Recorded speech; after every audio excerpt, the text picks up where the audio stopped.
Welcome back to the Lux Bride podcast. Today we're going to be talking about the three big parts that consist of your wedding day and your wedding day timeline.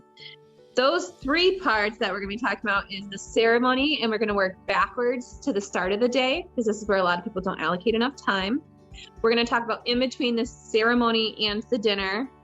This is where people need to make up time or whatever they couldn't fit in the ceremony prior up to, they have to squeeze in there. And then we're going to talk about dinner and beyond to the end of your evening of your event. All right, so I'm going to take over that first part, which is the ceremony, and we're going to work backwards to the start of the day. These are going to be questions that you need the answer to before you can even start building your timeline. And then also, just as an FYI, at the end, we are going to actually state certain times for things and how long they'll take, so that way you have an idea about that kind of stuff. So stay tuned for that. But some of the questions you need to have answered are you going to be getting ready somewhere else other than your venue? That's obviously important as far as where the salon is going to be. Is it in your home? How many people are going to be there? How long does it take to get to and from there to the ceremony? That kind of stuff. Very important to know. Where are deliveries of flowers going to, or is the photographer going to meet you at one or the other location? Yes. See? Yes, so very important. Yeah. The next portion is how many people are getting their hair and makeup done. This can really affect when you start the day. So it could easily be an 8 a.m. or sooner start time, depending on how many people you have and when your ceremony is. And then again, when you're going to be done and ready to get dressed. The next question is, are you doing a first look? I'm a little bit biased. I love a first look, but that's okay because I'm a photographer. But if you don't want the first look, then that's fine. Just you need to have that question answered. It's a little bit more preparation, but I think most professionals will tell you you'll want the first look because you can get so much more done before your ceremony. So it really depends on if you want to enjoy your reception, like your cocktail hour and such, or if you want to try to cram all those pictures that were before your ceremony, after your ceremony. Yeah, there's like a lot of factors in there. Like, do you want to spend like the day with your spouse? Do you want to, again, like logistically, just getting all those photos done before the ceremony so that way afterwards you can enjoy your cocktail hour and have a drink. There's a lot going in there. But again, it's not for everyone. So you just need to say yes or no to that. Yeah. The next question that's a really big one is, are you able to do you want to have wedding party photos before the ceremony? This again, like logistically, really helps in between that time that you have in between the ceremony and dinner. Anytime that you can get any of these photos taken, these photos done before the ceremony, it's always best. And you can still take those pictures without having your first look. So one half of the party goes out and gets photographs and then hides away. And then the other party goes out and gets photos and then hides away. So you can still do it without seeing each other. And what's really great about that is it just speeds up the process, like Stephanie said. The next part is also about speeding up the process, obviously. It is, are you able / want to have immediate family photos done before the ceremony as well? Typically with these ones, we recommend parents and grandparents. And again, these you can have at least some of them done if you don't have a first look, but it's obviously recommended if you do have a first look, because that way we just get those chunk done all at once. And then maybe your siblings, because as Lisa's pointed out, sometimes siblings have kids of their own. They have their own families, and sometimes that can just be a little bit more logistically a bit of a nightmare for them to try and get there early. So you might want them afterwards, you might want them there before, they might already be in your wedding party. So just keep that in mind. The next question is a very simple one, but it actually means a lot, is your ceremony reception at the same location? So some of this has to do with, does your room need to be flipped and everybody has to move out? Do you have a travel time from your ceremony to reception location? Huge question, I think, that you need to have answered. And Lisa's going to go into a little bit more of that because she understands that portion of things, I think, when we go into the timing. And then the last question is, what time? This seems like the silliest question of all of them, but it's like, what time does your ceremony start? And then how long does your ceremony last? So those are the questions that you need to have answered for this first category of from your ceremony to the beginning of the day. Just have these answered. Yeah. I think you might not know how long your ceremony will last. You can either talk to your officiant, your minister, your pastor, or if you're typing it up for somebody who's, a registered officiant who's just a friend or a family member, just read out what they're going to say and time it. Like old school style with your phone, and just make sure that you know what that time allocation will be. Yes. All right. So Lisa's going to go into the next category.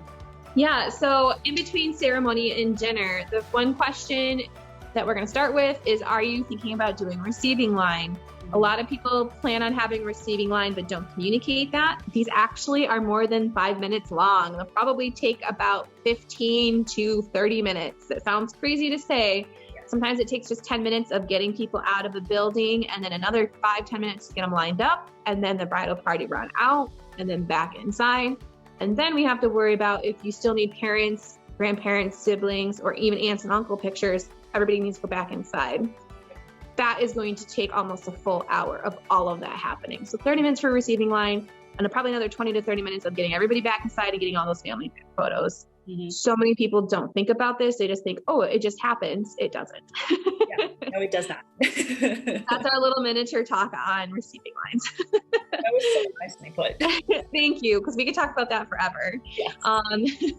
The next one is going to be, what time is that your cocktail hour going to start? And again, cocktail hour does not have to be literally 1 hour. You can take some time in this area, enjoy yourself, or have your guests enjoy themselves, and it can be 1.5 hours. It can be 2 hours. When it's longer than 1 hour, I just like to say, make sure you have some snacks, something for them to kind of get in their belly so nobody's hangry, and also the alcohol doesn't hit them as fast, and then they can go and get another drink. Yard games is really fun if you have the capability of it. If not, just kind of create a fun mingling kind of atmosphere for your guests. And then when it comes to cocktail hour itself, as a coordinator, just because you know this and I don't know this, like, I'm taking photos, right? I'm getting family portraits, if you have a receiving line or not, portraits of you, wedding, like, we're doing a lot of stuff, right? It's all photography. But what are you doing behind the scenes? Yeah, so typically we're making sure guests know where to put gifts or cards if they didn't already have it at the ceremony. We're going to make sure like the bartender and the hors d'oeuvres are going out on time. We kind of just track the timing of our vendors, make sure people realize that. We might be transitioning some decor from ceremony over to reception if it's all on the same site. If it's on separate sites, then an assistant will get some of the things if we can make it over in time and try to still get it in the space. We're also making sure we're kind of like a hostess in that sense at that point. So we're just directing flow of traffic and people. And then we're also going to be lining up information with the DJ. So whether the DJ was at ceremony and reception, or if he's just there for reception. So that's where we talk with the DJ of all the things that needs to happen in execution of like the bridal party arrival and everything for later. So there's a lot of those little things that we're kind of filling in the gaps, and that's like our fast preparation time for it. Yeah. And that's also the reason why cocktail hour is like so important though, right? Because like you need that time, but yes. Like I need that time. My photography needs that time. Yeah. We need that time for the couples to be able to be doing that, because we're going to correlate with the bartending services. We're going to talk to the caterer, make sure they're on time. Sometimes I have saved a dinner because a transportation service got lost, and we let them know immediately. And he was just about to take the meat off the grill. And he's like, if I were to slice into this meat would be cold by the time they got here. So like, that was a difference of 20 minutes. 20 minutes is make or break situation if you have transportation and if it got lost. Like, because you tried telling them a new space to go to that wasn't predetermined. But yeah, so those are all the little things that we're doing that are actually big things in the client and the guest attendees overall experience, that are very hidden and behind the scenes. Yeah, I always love knowing that, because like it's something that like I don't know, because I only see one portion of things. Yeah. So yeah, that's where we're truly managing everybody. We're managing the DJ, we're managing making sure bar services and food is all on task, or if we have any hiccups, like we're making sure we problem solve that or delay for guests. We might be putting out a seating chart once it's ready for guests to be seated. A lot of times we don't want people sitting before it's time to, because sitting down for an hour until your dinner, it makes it feel like, what are we just doing here?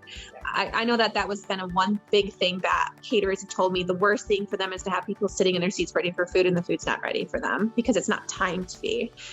So we've been doing the seating chart later as opposed to earlier, just because of that.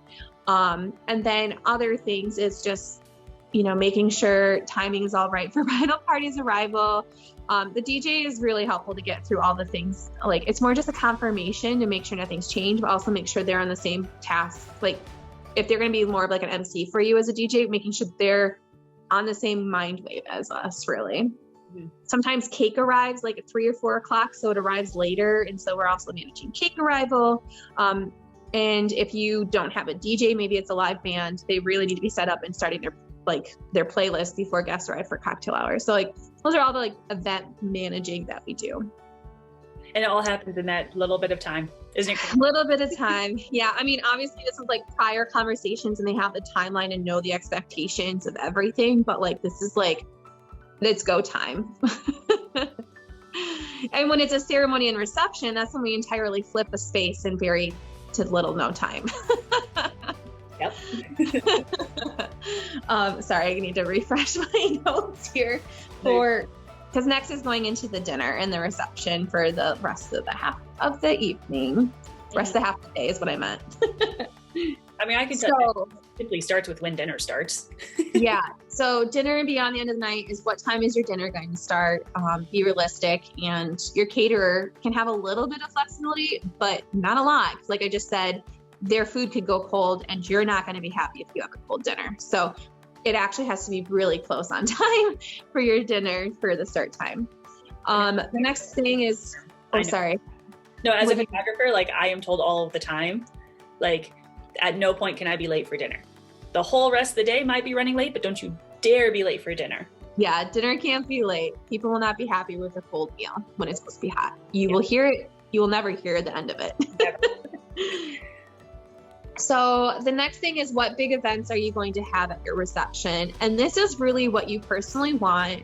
It's going to be speeches. How many people are going to give speeches? Sometimes it's your parents. Sometimes it's you as a couple thanking people. Sometimes there's a prayer. And then the most traditional speeches is your wedding party speeches. So people that are the most of honor to you that are going to speak for you or about you. Hopefully good things, not like embarrassing stories. Yes. But from there, it's going to be dances as a couple or with your parents, making sure you're allocating time for that. More so if you want to make a big ta-da with the cake cutting or just quietly do it, you do want time if somebody else is going to cut all the cake into pieces and serve them on plates for you. You want to give enough time for that. And then we have a category just labeled anything else. So sparkler send off, even if it's not the end of the night, maybe it's just like a sparkler tunnel before your photographer leaves. And you might still have another hour of dancing, or those beautiful paper lanterns that you can light and have that carry up into the air if your venue approves. And then almost last but not least, we're not completely there yet, but another one is if you're hoping to get golden hour and sunset photos. And Stephanie has taught me that there is a huge difference depending on the photographer of that category. Mm-hmm. Yes, so different photo styles with that. Like for me, I'm more of a bright and light photographer, so I'm going for golden hour. Whereas photographers who might be a little bit more dark and moody, or like they might have a lot of like lighting set up, they might go for sunset, and those happen at very different times. But we're going to go into that in the next part. So I just want to stay. And then the last thing is cleanup / tearing down, and the time that you might have for that. What can you realistically do in that amount of time, and who's doing it? All good things to know. So these are all the questions that you need to take in consideration. You need to ask. You might, sorry, everybody. Invasion of privacy here. Sorry, guys. He just did this last week too. Work-life balance, right? Yeah. You need to be realistic about what all you can do. And with these answers to these questions, you will be able to piece together a full timeline and like have a very realistic expectation of what can be happening in a day and at what times. So, yes. All right. So we'll go into the next part. The next part I'm going to go into is just going to be very, very simple. Because the thing is, we're asking all these questions and these questions are going to be everywhere. But the next part is like, actually, how much time does most of this stuff take? Because you have all these questions down. You're like, yes, I want a first look. Well, a first look, it takes some time. It takes some coordination. And And so I'm going to go into kind of like the timing of stuff just a little bit. And again, we will have this all written down for you so that way you can check into that as well. Yes. Because Elise and I were talking about this beforehand. It would be wonderful if we could give you all a customized timeline for your wedding day, but we cannot. Because there are so many outside determining factors that we don't know. Yeah, there's a lot of specifics, and this is where it's really important. But for example, getting ready, we recommend that it's going to take about 30 minutes per person. So that is like if they're getting their hair and their makeup done. Is that correct? Did I just... 30 minutes per item getting done. So like 30 minutes for a person for hair getting done, 30 minutes a person for makeup getting done. Mm-hmm. So like one person might take an hour total getting ready because it's 30 minutes hair, 30 minutes makeup. And then if you're like, typically it's a bride, but if you are the, partner of the hour, it's your wedding day, you're probably going to take an hour for each of those categories because you're spending the more time and you're the person of importance. So it could take up to an hour for your hair and an hour for your makeup. So that's just stuff that you're really going to want to allocate for. I definitely think, Stephanie, I've heard you say it, most people don't anticipate enough time for getting ready, and always that is what slows back their entire day, is the getting ready process in their timeline. Yeah. So even after that, like not just hair and makeup, I actually recommend spending 30 minutes as well for everybody to get dressed. Just because you never know like how long crochet hooks are going to take. Somebody always has to go to the bathroom at an inconvenient time. So 30 minutes is getting dressed. And to classify, she uses crochet hooks to button in the bride. If you don't know what reference to. Yeah, that sounds weird when you just don't put it in with anything else. And when it comes to, I kind of clump them in together as I think most photographers do for a first look, and then we do couple portraits all in like the same time because you're obviously there. I plan 30 minutes for that. When your wedding party ideally comes in for your right after your first look, or just any time that you're doing this, I also plan 30 minutes for that. For family portraits, I plan another 30 minutes. This sounds repetitive. It's not though. It's not. And if it takes a little less in one category and a little longer in the other, you give yourself this buffer time, right? Yeah. So that you know that you have more time than what you need because people have to go to the bathroom. You have to find someone that ran off to go grab something, or they forgot a tie or a necklace or something silly, but you want them to have it in portrait. So like, this is for any of those random scenarios and people wrangling, as I like to call it. Yes. And when it comes to like generalized ceremony lengths, we found that non-religious ones last between 30 minutes to an hour. Mm-hmm. Religious ones can last 1 to 2 hours. Yeah, and the more religious ceremonies, like you can still have a religious ceremony, but it's more non-religious. Religious is like a full Catholic mass, or if you're going to do more of like a Hindu ceremony, they have a lot of processes and they can take a large amount of time, if not multiple days worth of ceremonies. So that's why we just want to make sure you're prepared for that and how long that will take realistically. Yes. And so then for cocktail hour, it is typically, again, as Elisa stated earlier, it's not really just 1 hour, it's typically 1 to 2 hours. Yeah, so if it's an hour and a half, don't stress about it. Your guests will be happy about it. If it's 2 hours, that's okay. Maybe have like yard games or some snacks so they're not getting like too tanked. Yeah.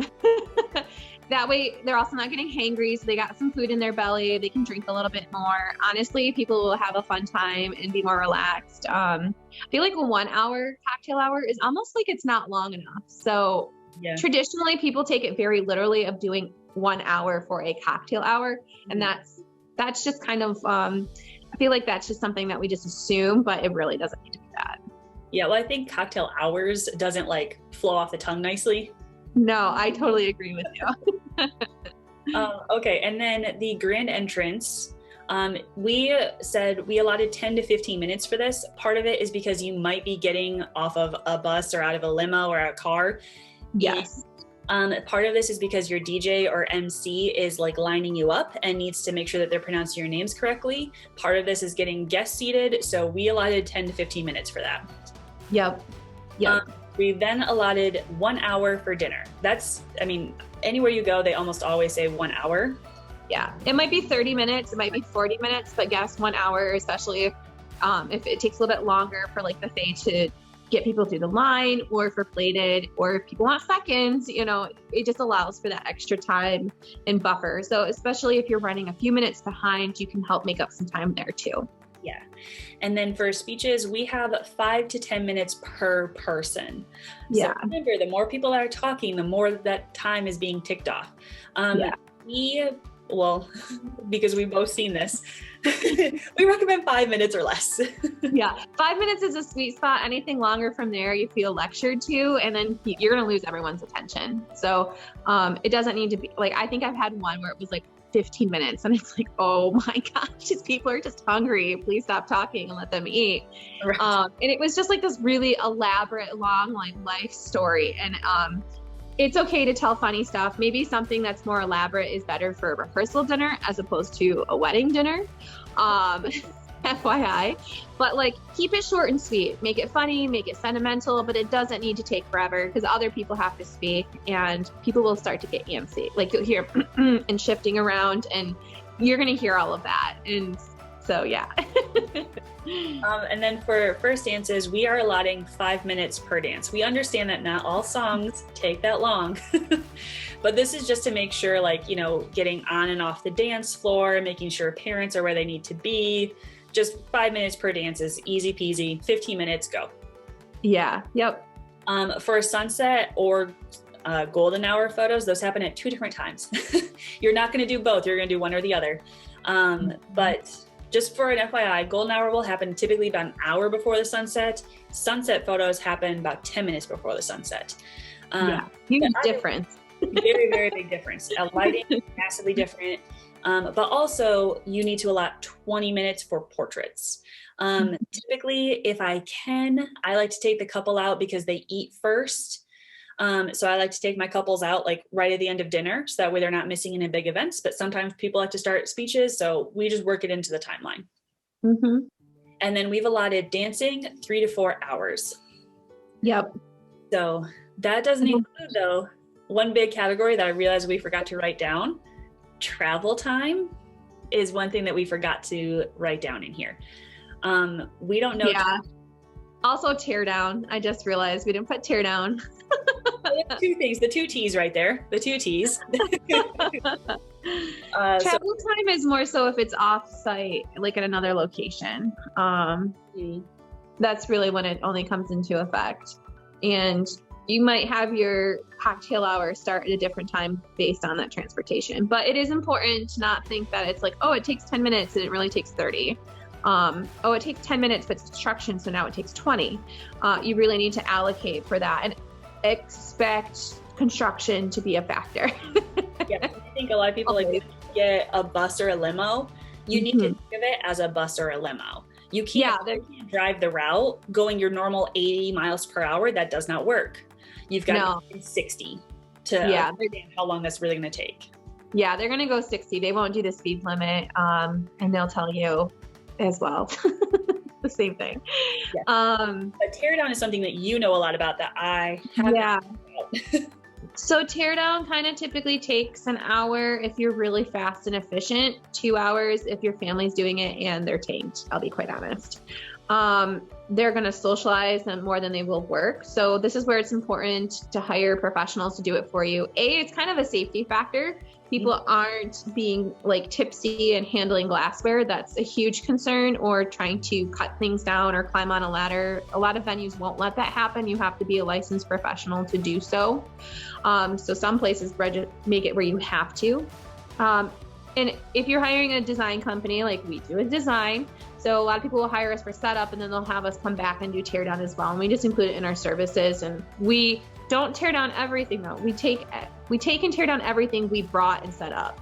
So if there's things that your designer or florist didn't do for you, you can't expect them like, oh, they're just going to take and like pack up our gifts for us. Oh, they're going to take the linens, but the like catering company brought that. They're not going to touch those other things. They're only going to handle what is theirs that they brought in for you, because that's part of their service.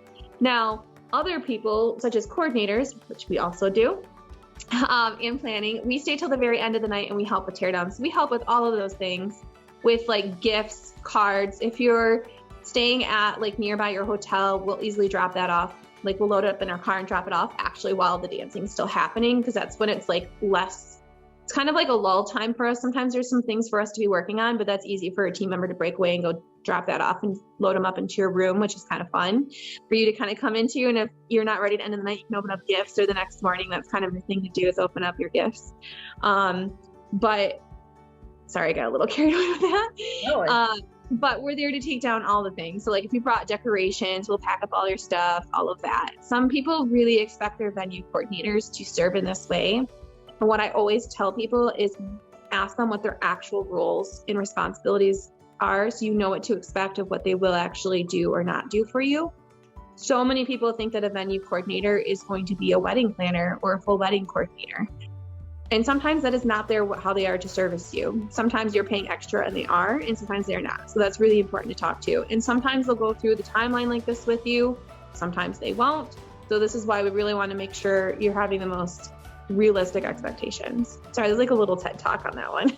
No, all good. So that's all we had for this week. Next week, we are talking about cute things that inspire us when we, fun things that we've seen at weddings. So stay tuned for that. But we will talk to you all next week.